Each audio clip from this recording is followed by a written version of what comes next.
Welcome to Beyond the Page, the official podcast of Choice, the magazine of professional coaching, where we bring you amazing insights and in-depth features that you just won't find anywhere else. I'm your host, Gary Schleifer, and I'm excited to expand your learning as we dive into the latest articles, have a chat with this brilliant author. Let's see. No, I always do it wrong. The mirrored image of the screen. While you have a chance, join our vibrant community of coaching professionals as we explore groundbreaking ideas, share expert tips and techniques, and do what we like to do, make a real difference in our clients' lives. Remember, this is your go-to resource for all things coaching. But in the meantime, let's dive in. In today's episode, I'm speaking with executive and leadership coach Charles Feltman, who's the author of an article in our latest issue, Trust. Why is it intrinsic to coaching? The article itself is entitled The Four Domains of Trust: Getting to Trust, Joy, and Love at Work. Three words you don't hear often in a sentence, right? A little bit about Charles. He holds an MA, he's a PCC, and has an NCOC, as I mentioned, executive and leadership coach with more than 25 years of experience serving hundreds of leaders and teams worldwide, helping people become the most effective leaders and best human beings they can be. He is the author of The Thin Book of Trust, an essential primer for building trust at work, now in its third edition. He is the owner of Insight Coaching. He owns a BA in psychology and an MA in organizational communication, and is certified in the Leadership Circle Profile, MBTI, DISC, and the Transcendence Trust Assessment for Leaders and Teams. That's a lot, Charles. Thank you for joining me today. Thank you, Gary. It's a pleasure. Really appreciate your taking the time to chat with me. So Uh, thank you again for not only contributing to the magazine with an article, but also in the fact that you were so helpful in like developing the questions, the ideas, reaching out to the writers, and curating the articles as they came in to make this an absolutely fabulous issue. So thank you very much for your help. you're very welcome. And yes, I agree with you. This is a great issue. There's some really good articles in here, well worth reading and applying because it's a lot of applicable, useful information. So, yeah, great. Thank you, Gary, for putting it together. No worries. So Thin Book of Trust. I don't know why, but I always want to say the thin little book of trust, but it's not little. It's very robust, even though it is a tiny book. What got you on the path of writing about and expressing your love for trust? Well, a long time ago, when I was working as a leader, had my own leadership roles in companies in Silicon Valley. I recognized that trust was not always present. Sometimes I was untrustworthy. Other times I saw other people behaving in ways that I thought was untrustworthy. I wanted to build trust in the teams that I led, and also just build trust with the people I worked with and our customers. And I found that challenging because I didn't know how the heck to do it. I mean, I had some, beyond the basics, don't lie, do what you say you're going to do, etc. I really didn't know how to do that.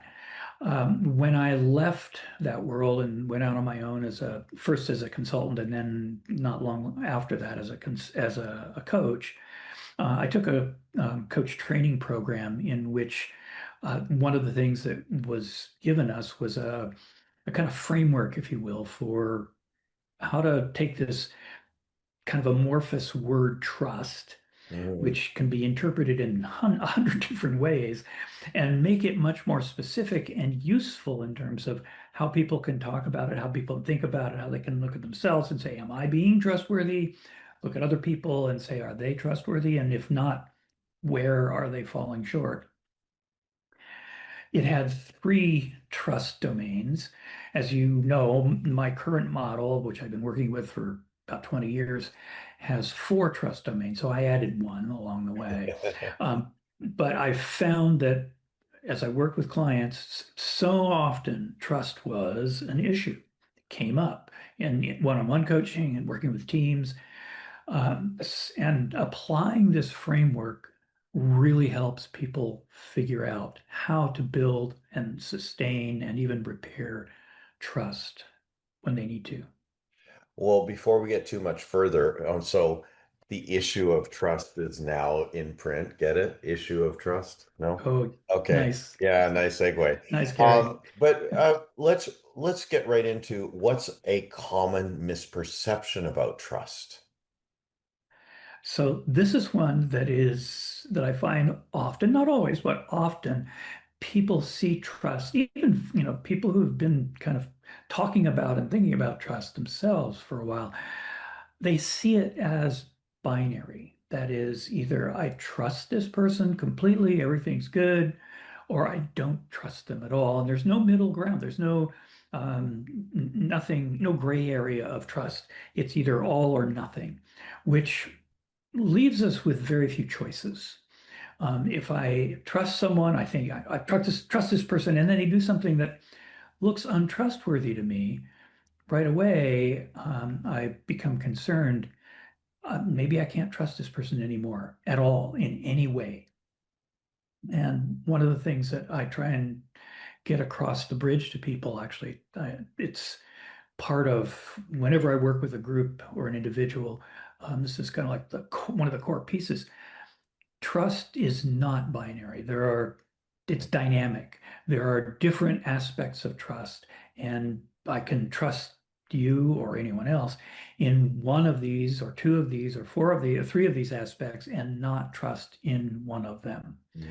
Mm. And I can do that and work okay with you as long as I understand that, as long as I'm not shutting you off, cutting you off completely because you've violated my trust in one specific area or in one specific way. Right. Well, thank you for that. It's a good reminder when I took the time to read your book, and I found it fascinating to hear that about that misconception. And I have to be honest, I held that. It's like I either trust you or I don't trust you, and I could have trusted you, but now I don't. And but thank you for the insights that you gave in that book on that it doesn't have to be black or white, on or off, yes or no. Yeah, So yeah. And it doesn't have to. In fact, it's much more useful and effective for people working together if they see it differently than that. yeah, yeah, no kidding. And there's opportunity, right? There's opportunity to build trust, and Yeah. so that's great. So we talk trust, trust, trust, trust. How do you define it, and what's important about the definition of trust? So one of the things, if I work with a group of people, either it's a group of leaders or maybe a team, and I ask, how do you define trust? I'll get the very specific actions or behaviors that are relevant to each different individual. Somebody will say, trust is keeping your word. Mm, Trust is being honest. Trust is not sharing confidences. Trust is, so they have, their own very personalized understanding of trust coming from their own experience, which is all great. But then you have this big long list of different behaviors and actions that's kind of gets unwieldy, and not all of them pertain to everybody. So what I looked for is a definition that kind of covers all of them mm, and goes beyond all of them. So my definition is trust, or trusting, I should say, mm. is choosing to make something you value vulnerable to another person's actions. Say that again. Trust is choosing to make something you value, to risk making, so choosing to risk making something you value vulnerable to another person's actions. So there's risk, there's choice. First of all, we can, and there it is in the Ba-dum-bum. magazine. There's choice. We can choose to trust or not, or partially. Right. So we can choose to trust wisely, or we can choose to go to sleep and trust completely unconsciously, often a problem. So there's trust is choice. There's a risk involved because we cannot control or foresee every behavior another person might enact. So I'm taking a risk when I'm entrusting them with something that's important or valuable to me. Hmm. I'm making that vulnerable. So I'm being vulnerable to another. And it's inherent in trusting. We're inherently vulnerable Right. when we trust someone. Um, so obviously, we want to make a bit of a risk assessment.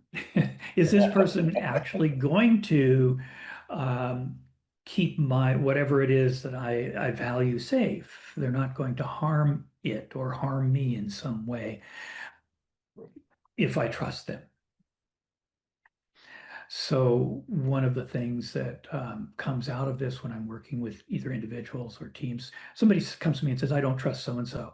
Well, so let's look at what it is that you are making vulnerable to them or would be making vulnerable to them if you did trust them. And then we can ask the question, is that something that's really important to you? Moderately important to you? It's just kind of a little thing. Is it big enough thing to really distrust them around, or is it, so let's talk about that and what does that mean to you and why is it important? And what if you chose to trust this person even though this is a big and important thing Hmm. that you may be, making vulnerable to them? What if you chose to trust them? What might happen? What's the upside? What's the downside? You can talk about it in some very useful ways, I Yeah. would say. Okay, so these things, give us an example, something that you've come up with recently or common or Yeah. So people in workplaces, and I'll ask people this, what do you see people risking? And so they're everything from, my job, my reputation, Mhm. big things, right?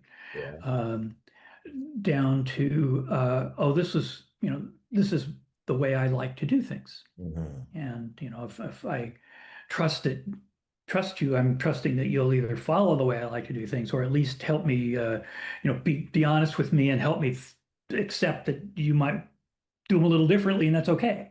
Right. Um, Trusting with a deadline, you know. Oh, Uh, okay. Yeah. can I trust you with a deadline? Can I trust you to do the presentation at the level or standard that I'm expecting? Wow. So That's big. yeah, so lots of different things. Some Yeah. of them big, some of them small. I had a conversation with a fellow this morning who in a hospital or a care unit actually, recovering from something. And he talked about a doctor coming in to talk with him, spending about 2 or 3 minutes, then saying, "Oh, I need to go do something. I've got a call to go do something. I'll be back in 5 minutes." Mm. And didn't come back for about an hour and a half. Now, if so, this person, I said, so what was it you're risking here? What's do making vulnerable to this person, this doctor? And he said, well, my health. Yeah. That's a big, big thing. And the doctor was clearly not coming up to meeting his satisfaction or, standard of satisfaction Uh, um, for taking care of his health, in his opinion, in that case. So yeah, you can risk really big things if you trust somebody. So he was no longer trusting of that doctor. yeah.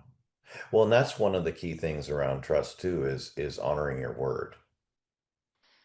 Say, do what Yes. you say. So nothing frosts me more than doctors.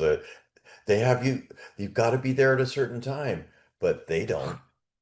Right. Yeah, you show up in the waiting room, you sit there and you sit there Yeah. 15 minutes in the waiting room. Then you get to the inner room where you sit Oh, and right. I wait love for that. another 15 or 20 minutes. And then the doctor runs in, spends 5 minutes with you and is gone. Yeah. Wait a minute. Well, and that can shift. So that's a great example. Wait, you get there on time, wait, wait, wait. And then for me, should the doctor spend a good amount of time, like satisfactorily to answer all my questions and show empathy and actively listening? I could trust, my trust is restored, my anger goes down, my trust is Yeah, restored, and away we go. Because then I think, oh, he's late because he treats his his, patients well. yes, his He customers. takes the time. Exactly. Well, they Yeah. are customers. He is getting paid. Yes, Let's be real, yeah. but even up here in Canada in socialized medicine. Yeah. But yeah, you're right. Absolutely. I have my, what do you, GP, my regular physician, Mhm. is like that. I have to wait for a while to see him, but then he spends, 15, 20 minutes with me Yeah, and make sure I have all my questions answered and that I'm leaving with everything that I should be leaving with. right. Um, so Yeah, that's great. You in the article you break trust into those different assessment domains. You want to tell us a little bit more about that, especially for the people who are listening who haven't read the article yet? yes, yes, because this is where the rubber hits the It's the road, if you road. I will. was hearing that coming. Yeah. So if you imagine putting trust, the word trust in a cloud, kind of a Mhm. dark and murky cloud, um, that's where we usually are with trust. It's not well defined. And so therefore I say trust and if I've got five people in front of me, I can be 100% sure five different ideas of what trust is pops into their Right. minds, right? Which makes it really difficult to talk about. And talking about trust is one of the things that actually helps us build it and maintain it. So if you take that one word and break it into different, what I call assessments. Remember the risk assessment I talked about back in the definition of trust? Yeah. It's taking a risk. Well, we make an assessment about that risk. So we can assess the risk of trusting someone in four different domains, or I use, other people use different words and different numbers of domains. I use these four and these four particular words. So there's the domain of care, which is the assessment that I can trust that you have my interests in mind as well as your own when you're making decisions and taking action. You you have my interests and my well-being in Mhm. mind. You have my back. Or at the very least, if we're on a team together, at the very least, you have the same level of interest in our shared endeavor together. So there's that domain of care. Sincerity, you were talking about just a moment ago, you kind of keep your word. In this case, sincerity is about both a combination of honesty and integrity. That is, you don't have a different conversation going on in your head than the one we're having out loud, Okay. and um, that you say what you mean what you say, and act accordingly. Mm. So if you say, like for example, if you're a leader and a new leader to a team, and you say to the team, "Hey, I want this to be a high feedback team. I want everybody to be able to give each other feedback, useful, given, and there's certain maybe ways that we'll be giving it to each other, but we give it in a way that's useful and constructive." Um, then the people on the team would expect, well, what would you expect if you had a leader who said that? What would you expect? Oh, I expect some conversation about it, some hesitation, especially a new leader. I'd be like, I, how can I trust you? Going to use this appropriately. Right. So you're a little skeptical, but you're probably at some point going to say, "Okay, I'm going to try this out." Right. Or maybe somebody else will. Maybe someone else will step into the gap there and try it out and give not just other team members, but give the leader some feedback, which is really where it comes down to it. If the leader as acting with integrity, if they're sincere, they're going to respond to that feedback well. Right. If they don't, immediately people are going to stop trusting their sincerity. Yeah. Let's stop giving feedback. Yeah, stop giving feedback and withhold and pull Right. away from that leader. So that's the domain of sincerity.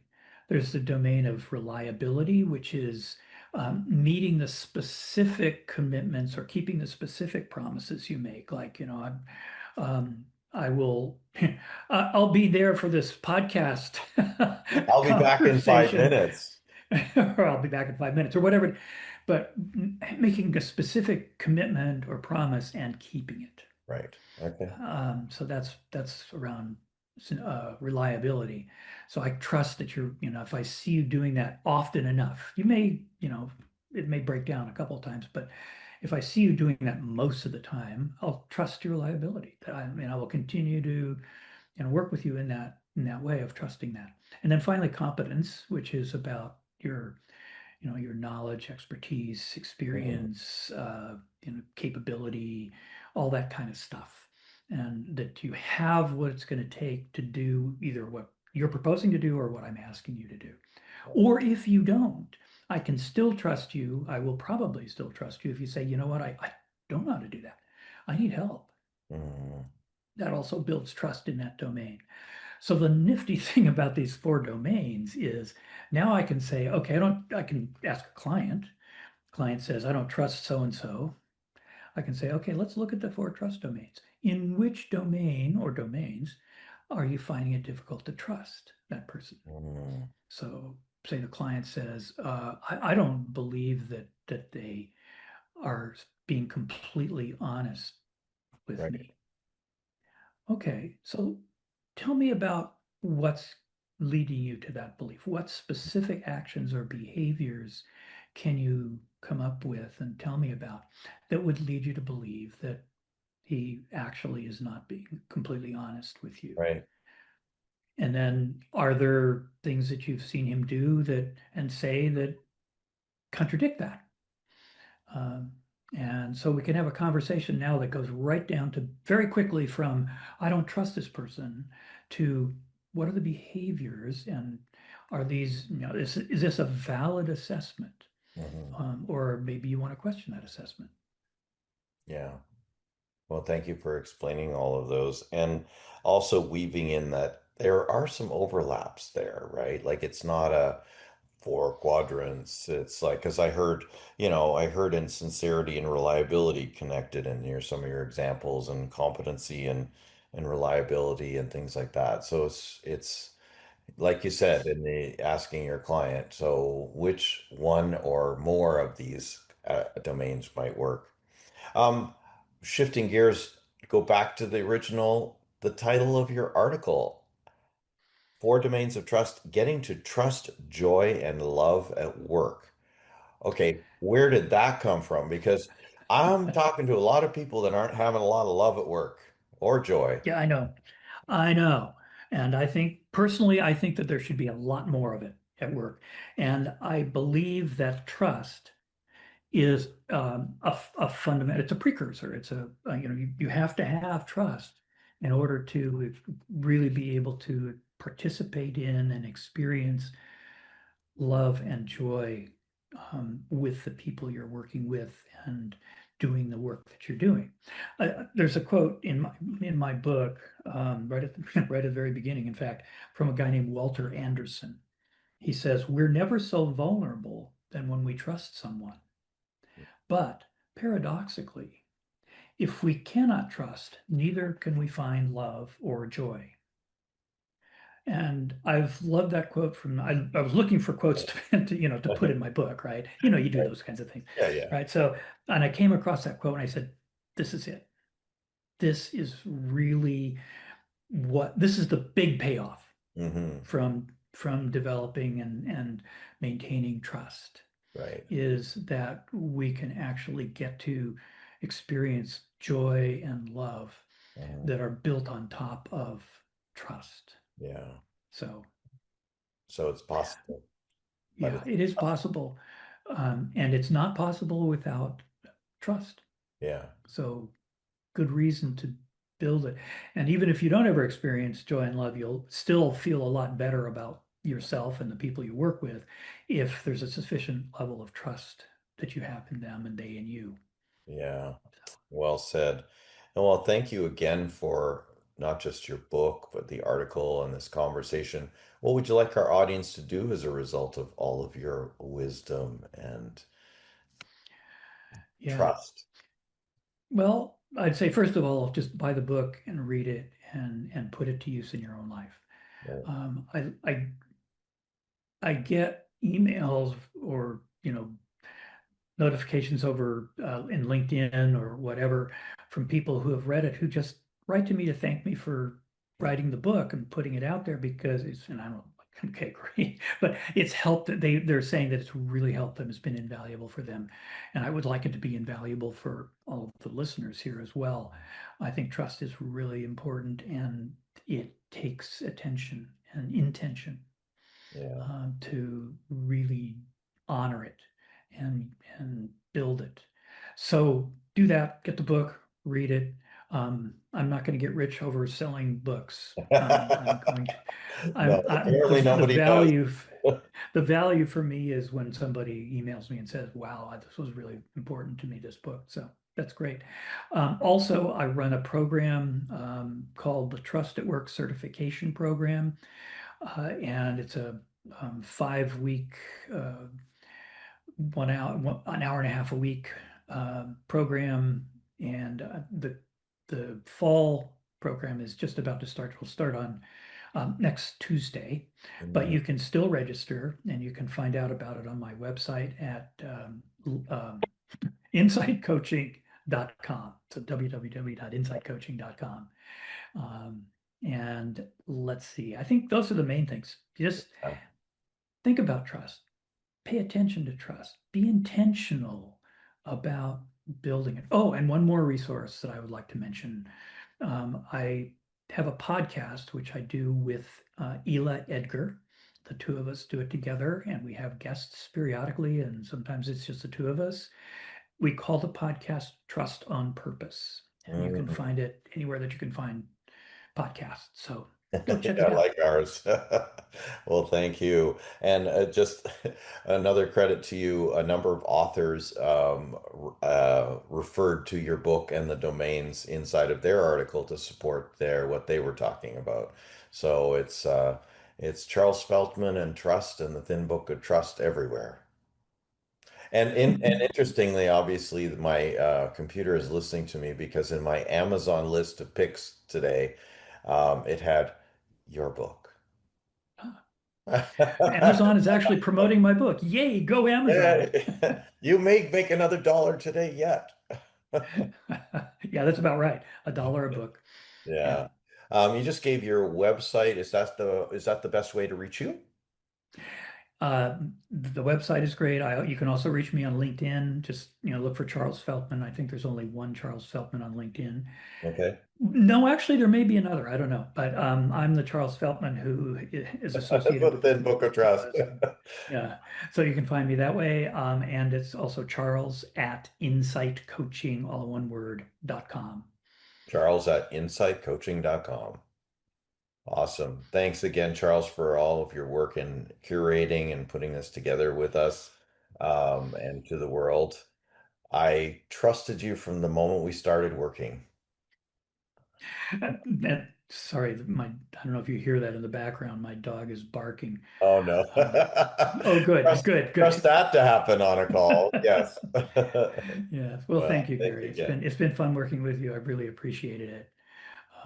And hope to do it again. I hope to have you back. That's it for this episode of Beyond the Page. As Charles said, for more episodes, subscribe via your favorite podcast app for ours as well. If you're not a subscriber to Choice Magazine, you can sign up for your free digital issue by scanning the QR code in the top right-hand corner, just over here. If you're listening and not watching, go to choice-online.com and click the Sign Up Now button. I'm Gary Schleifer. Enjoy the journey of mastery.